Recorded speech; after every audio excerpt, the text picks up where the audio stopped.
The Nun movie is very classic gothic horror. With Conjuring 2, she's like her own star. And really resonated with people because from a Catholic standpoint, the idea of something that you hold really sacred could be perverted like that is what gives it the strength that it has. Did this part surpass the first part, or was it terrible? It was terrible. I believe that Nun II will generate a lot of argument among fans and haters in the comments. However, I will fearlessly express my opinion in this video. Discussing both what I enjoyed and what I didn't like. So make sure to watch the video till the end to determine if it aligns with your preferences or not. What's the story? There's something wrong with the school. Something doesn't feel right.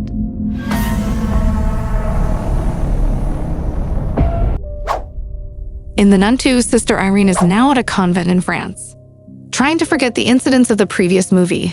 But the demon nun known as the Valak is back again, moving across Europe, and now seemingly taking up residence in a nearby boarding school.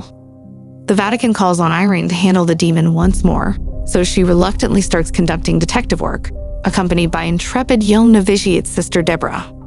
They discover a secret link between the demon's previous victims, as well as a potential weapon they can use to fight it. But time is running out back at the boarding school, and the demon is growing bolder greater than. However, personally, I did not enjoy the narrative of the story. My issue with the movie lies in its uneventful beginning, which I found boring. Nevertheless, the ending was excellent, and I will elaborate on this further in the good and bad section. The characters? 1. Irene and Deborah. I want to start by saying that Taissa Farmiga is incredibly powerful in her role as Sister Irene. She was already great in the first Nun movie, but considering what Irene went through, it makes sense that she has evolved into a formidable force. Omega, who plays Sister Deborah, is a new addition to the series, and I really loved her character. Irene and Deborah make an ideal pairing for several reasons.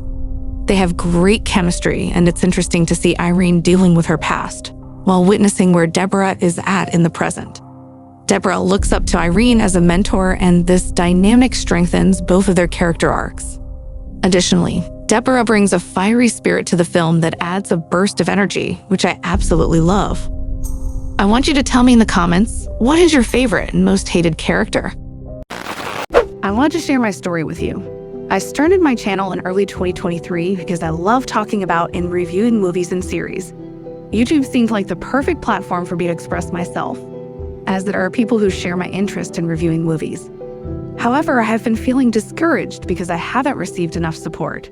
I have made the decision that if I don't reach 1,000 subscribers within a month, I will stop uploading videos. I have until the end of September to reach this goal, so please help me continue on this journey. Is it any weak? 1. The story and the plot. Our director, Michael Chavez, directed The Curse of La Llorona and The Conjuring, The Devil Made Me Do It, which may contribute to why my criticisms of this movie align with my issues with other movies in this universe. I have noticed that many of the spin-offs, like the first Annabelle and The Nun, fail to provide a compelling story that we truly care about. While the conversations and dialogue in this movie are appropriate and the atmosphere is decent, it lacks an interesting or authentic mystery. This horror sequel certainly looks good, but rather than spending time on atmosphere or character, it concentrates on powering through its silly story and generating typical jump scares. The original The Nun, 2018, was the worst reviewed movie in the Conjuring universe, but still ended up becoming the highest grossing worldwide. So it's perhaps no surprise that producers ordered up more of the same. With Michael Chaves taking over directing duties from Corin Hardy, The Nun makes all of the same mistakes as its predecessor, going heavy on noisy scare effects and hoping no one will notice how ridiculous the story is. Instead, it follows the formula of a typical murder mystery where characters try to figure things out, and their roles and fates become predictable.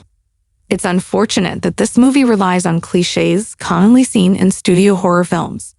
I always bring up this point in my horror reviews because it's frustrating to see the same repetitive elements. I wish they would take risks and bring something fresh to the genre. 2. The movie is boring sometimes. The most beautiful aspect of this movie, in my opinion, is its ending.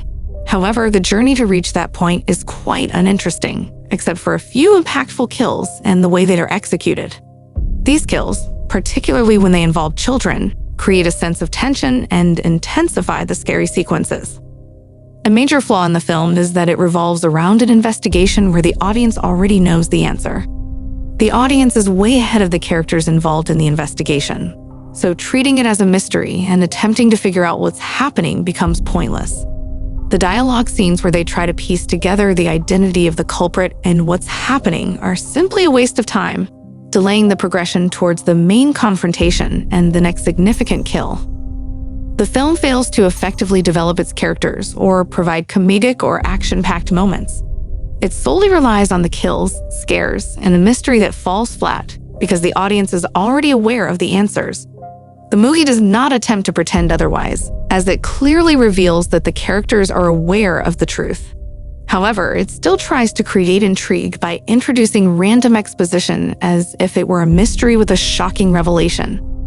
This lack of replacement for intrigue leaves the audience unsatisfied. I think that the most beautiful part in watching a movie is discussing the topic with other people. So tell me what you think about the Nun II.